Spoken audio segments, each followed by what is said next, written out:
dapat mapansin at maintindihan. Kahit sino ka man ay dapat malaman na dito sa mundo ikaw ay tuldok lang.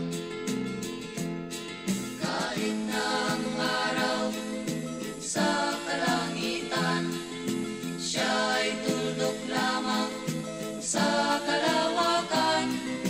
Lahat ng bagay ay tuldok ang pinanggalingan, at kung masdang mabuti, tuldok ang uuwian.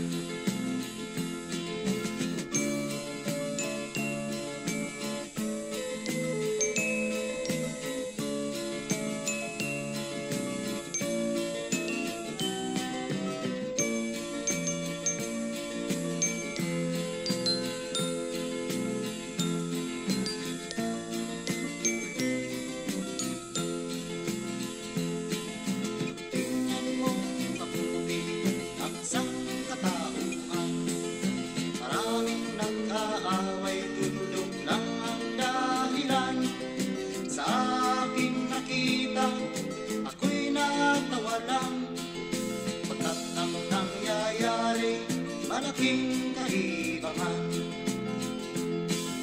Kaya wala kang dapat na ipagmayabang, na ikaw ay mautak at maraming alam.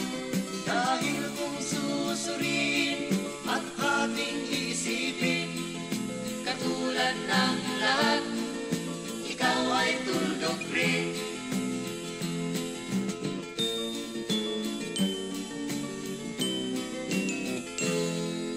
Kahit